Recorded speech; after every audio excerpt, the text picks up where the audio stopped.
our tale commences with the enigma of the supreme being within the Middle, a being of unimaginable power whose mere footfall can make mountains tremble. A colossal stone hula team was effortlessly dispatched with a simple kick, only for resilient fast to emerge and assail him. Undeterred, he leapt towards the heavens, wielding powers that could part tidal waves with the swing of his sword. In the confrontation with the colossal being, our protagonist activated the Mirage sentient being's technique of the heavenly demon sect. With a swift and precise strike, the monstrous entity's head was severed and its colossal form cleaved in twain. Our hero, asserting that his will is divine, engaged in a discourse with the vanquished being, proposing a pragmatic approach to resolving the righteous land conflict. The colossal beings, for a warning of eternal entrapment in the abyss of the underworld upon death, carry our protagonist's intent to perish alongside him. On Faza, our hero suggested methodical resolution starting with the being's demise. Despite the being's skepticism regarding this intent, your protagonist pressed on, plunging his sword into the entity's head amid thunderous reverberations. As the light enveloped him up him, our protagonist imparted cryptic words before being hailed as the first to traverse into the unknown. Transitioning from the celestial confrontation, we found ourselves in the Ming Dynasty Imperial Palace within the Forbidden City. The Jinin Palace, intended to be the pinnacle of grandeur, pulled in comparisons to the Heavenly God Palace, home to our main character, Jin, leader of the Heavenly Demon section and authority surpassing even the Emperor of the Ming Empire. But yet, despite his immense power and status, Juno found life tedious. Our companion expressed agreement with the dullness of the day. Gino pondered his decision to lead the sect and regretted dedicating himself to a new. Mid-dinner conflicts has erupted in frustration, disregarding the presence of his subordinates. Shanjuding a disciple urged composure, but Jinong's outburst persisted. In a fit of frustration, Jinong questioned Shin's role as his protector, challenging to a hypothetical duel. Shin, while acknowledging his inferiority, asserted his readiness to sacrifice for Jinong in dire circumstances. This notion thrilled Jinong, who wished for imminent perils. Never, the pragmatic one, revealed potential dangers from sect elders and externally thrust Jinong, reluctant to eliminate the elders, protested, prompting Shin to pose this kid's surveillance. Jinyoung, a knight-Tibetan assassin, eagerly awaited the challenge. Telegram, an assassin from the heavenly demon sect, entered, greeting with a declaration of the sect's dominance. Voice at Sangram's disobedience. Jinyoung questioned his loyalty. Sangram, pledging allegiance and apologizing, denied any intention of mockery.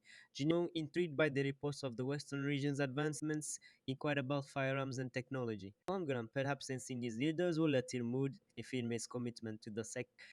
Thus, our narrative weaves two realms of celestial battles, imperial intrigues, and sect politics, painting a vivid tapestry of world-wide power.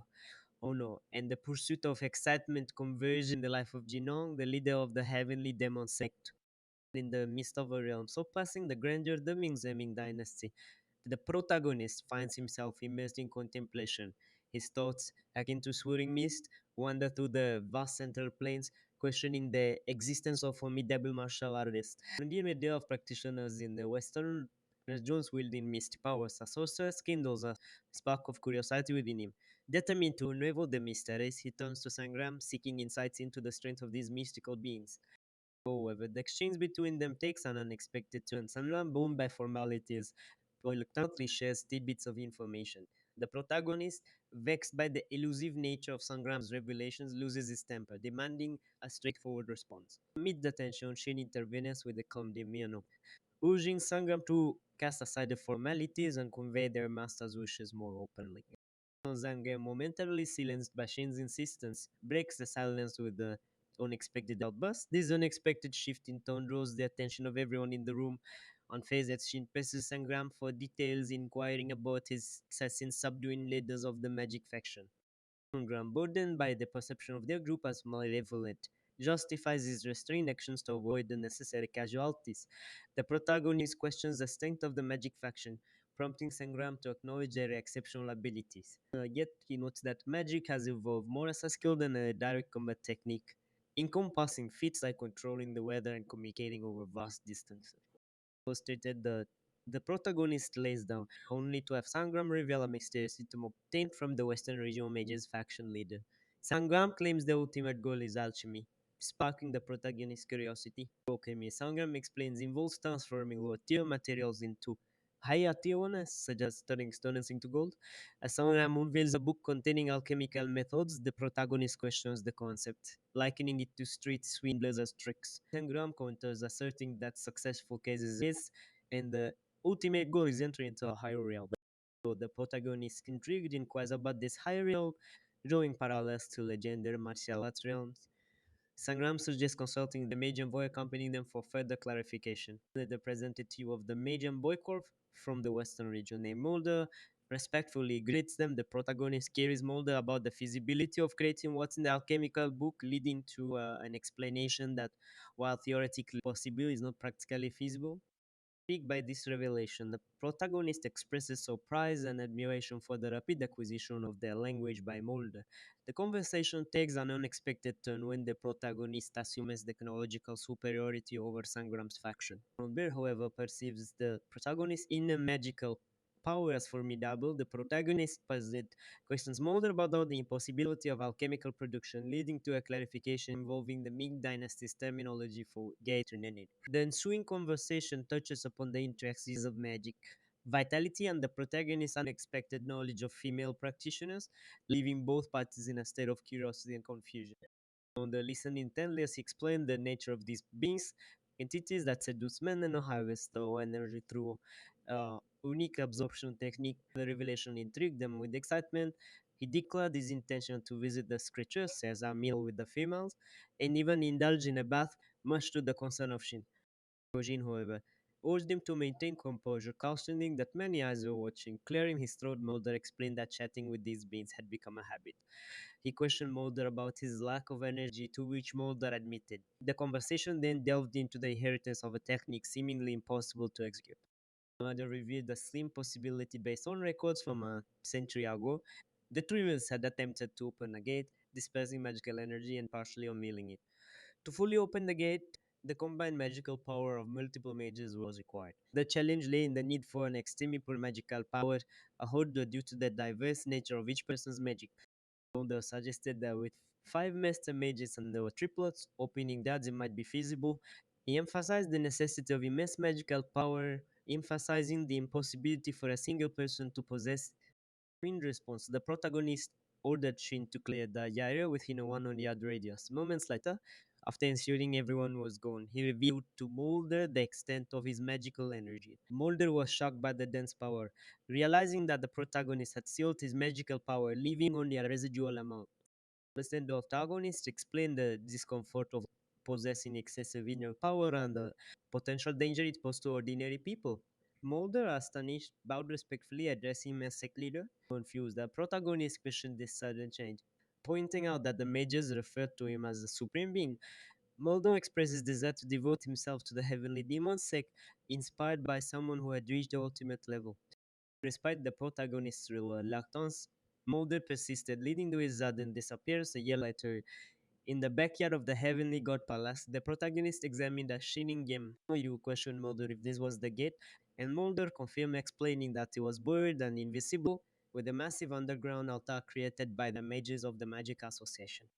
Excitement filled the protagonist. He sensed a strange energy from the jewel, a fusion of positive and negative forces. Observing the huge hole, he found it intriguing and asked more questions about this mysterious phenomenon. Mulder calmly advised that the key was to channel his inner power evenly into the jewel, placing his hand gently atop the precious gem. He cautioned everyone about the potential danger and urged them to keep a safe distance. With a sense of understanding, he began the process of infusing the jewel with his energy. Acknowledging the potential risk, Mulder meticulously poured his inner power into the gem.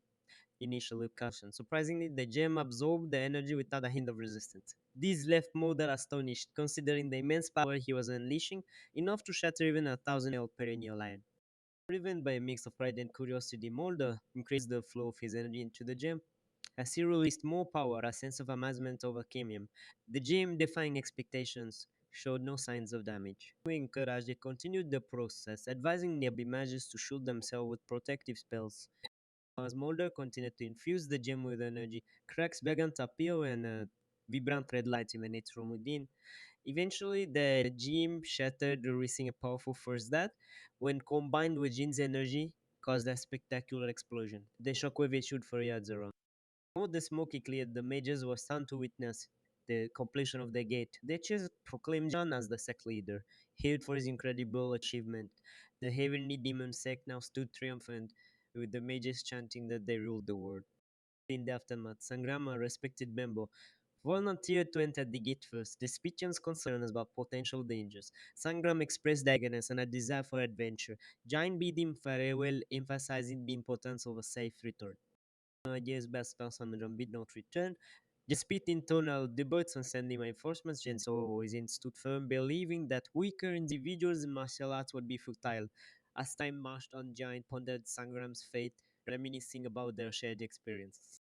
Over the years elapsed, and Sangram's absence became a powerful void. Jin contemplated the passage of time, the loss of companionship, and the emptiness of leading the sect without close friends.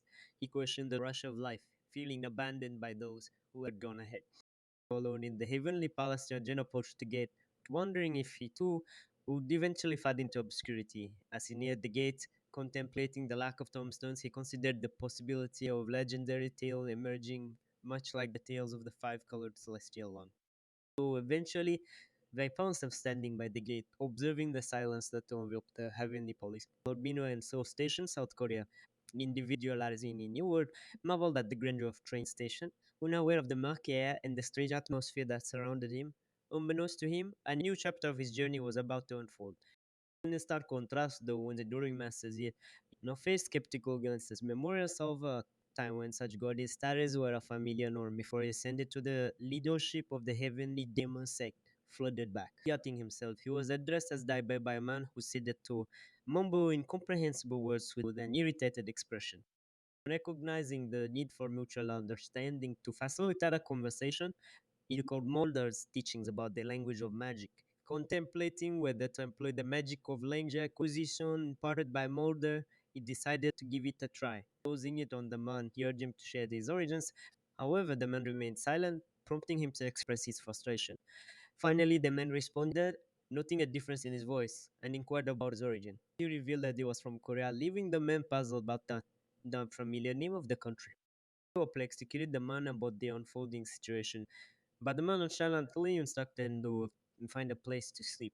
A touch on his shoulder, accompanied by laughter, revealed the man, Kwan Kuni, considered him part of the shared profession. Introducing himself as Kwan Hayang and questioned his understanding of a Hayang, Ki, having spent ages dissecting revolutions and surpassing a century in age, considered himself a seasoned master. Kuni speculated that Ki's homelessness stemmed from being overly absorbed in his thoughts. Later, Yini called someone named Kim to inquire about available rooms. When Kim confirmed availability, Kuni explained his predicament. Kim, suspecting he might be a cosplay, asked about the unusual circumstance. So Kiss employing his language acquisition of magic on them. And when they told his communication, Kim invited them to side, extending a gesture of mutual assistance. Ki's gratitude left Kim surprised, leading Ki to realize he had unintentionally given away his urban origin. Kim irritated ordered Kido leave if he intended to cause a scene. Fuming, he walked away, muttering to himself. Kim reassured Ki and invited him to sit. As he sat down, thanking Kim, he felt a wave of dizziness, knowing that using the magic on multiple people drained his strength. He explained to Kim about the toll it took on him. Recalling the encounter with the colossal being at the gate, he pondered its significance. Kim introduced himself as Kim and Chain, prompting Ki to adopt the name Ongo. Kim remarked on the name's Chinese sound and asked about Ki's age. Ki, having stopped counting at 100, intrigued Kim. So Kim probed if it was a setup, and Ki, amused by Kim's curiosity, felt a mixture of interest and sympathy. Kim offered a drink, and Ki, having never consumed alcohol, tried Seju for the first time. Kim's surprise at his reaction led to a discussion about life, awakening, and the mysterious gate. Ki, not recalling details of his past life, began recounting a tale that would astound even the most incredulous. He claimed to be the Prince of Korea, describing the life of respect, revolt, and exile. As he unfolded this extraordinary story, Kim spat out his drink in disbelief with the revelation left everyone in the room captivated, and Ki, with a sense of relief, continued to share his extraordinary journey. Though sold into slavery, he found himself entangled in a complex web of factions during the tumultuous era of the Ming dynasty. The orthodox and evil factions, unlikely allies against a common enemy, united to counter the demonic cult's offensive. So do the secretive Jiang Din organization, the Extinction Rebellion was molded into a lethal human weapon by the Exterminator to end the war against the demonic cult. The battlefield witnessed mass destruction, and as the years unfolded, eternal strife led to the downfall of the demonic cult.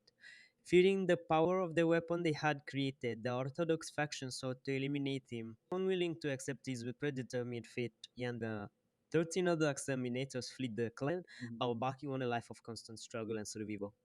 Only three survived their relentless pursuit, and they sought revenge against the Orthodox faction. Their blades, sharpened by absorbing the remnants of the demonic cult, busted the heavenly demon cult, which came to govern the Ming dynasty and all of Miram. Reflecting on his past was incredulous as the men gathered before him found the tale fascinating, akin to a captivating piece of fiction. Seoul rebuked them for dismissing the harsh realities of those times as mere entertainment. The men, undeterred, pressed on, curious about the fate of the heavenly demon cult and the strength of the main character. Frustrated, he emphasized that this was not some exciting martial arts novel, but a chronicle of hardship and survival. Undeterred, the man persisted, asking about the protagonist's strength and the resolution of the conflict. The tension escalated until the man offered a gesture of goodwill, a precious sow which he cracked open for them. The man introduced Samik, a fusion of Sao and Miku, symbolizing yin and yang in martial arts, promising immense power. When they shared the concoction, the man implored him to continue the story.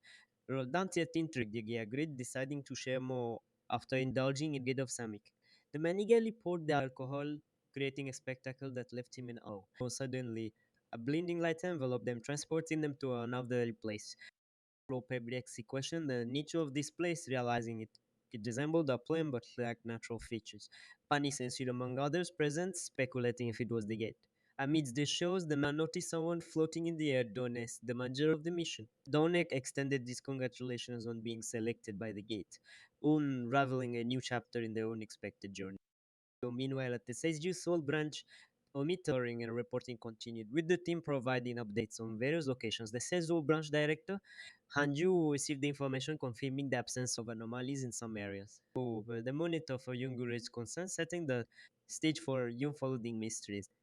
To report the alarming situation, Joe hastily relayed the shocking news that Yungu had reached a perilous level 9 danger. Racing to inform Jay, he revealed that the gale level at Seoul Station had skyrocketed beyond 9, leaving Joe totally stunned. In a frantic outburst, Joe exclaimed that this indicated an imminent breach of a gate and demanded an explanation for the sudden escalation. The responder informed you that the anomaly had not been present months ago, but the sensors had swiftly detected the surge. Quick on his feet, Jay recalled the Seoul Station CCTV and inquired about the person closest to the station at that critical moment. A member of the team pointed out that class as awakened Sun Cheng reside nearby, prompting you to instruct the men to urgently contact Cheng and instruct him to head towards the gate. Concerned about the severity of the situation, Yu saw the tales and the gate's rating. The man reported it to be at least a rank or perhaps even the rank.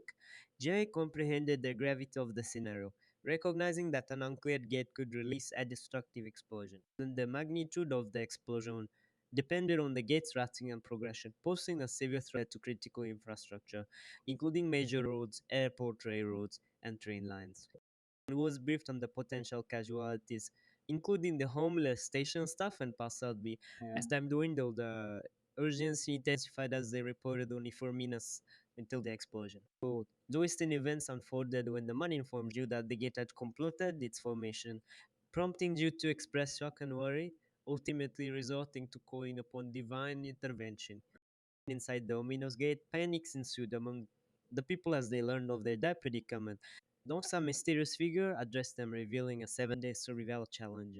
As the participants pleaded for release, Kim voiced her frustration at Hoji, seemingly a well-established entity, rarely involved ordinary civilians in such perilous situations. Examining his status window, Kim discovered his enhanced stats and a prompt to select his preferred item from his inventory. Miyamazi meticulously scrutinized the status window, attempting to comprehend its implications. He bravely referred to Dones as the purple guy, sparking horror among the onlookers. As tension escalated, Jim was restrained by the men, who emphasized the need to avoid provoking the manager. Soon, Yu Jai continued to defy restraint, causing chaos among the trapped individuals. Bits that shows Donet silently observed the scene, setting a deadline for selecting weapons from their inventories. As the countdown to the impending attacks began, the Nexus appeared, leaving them with a mere 7 days to confront the looming challenges. All the men, having successfully subdued joy and exiled in relief, recognizing the daunting trials ahead.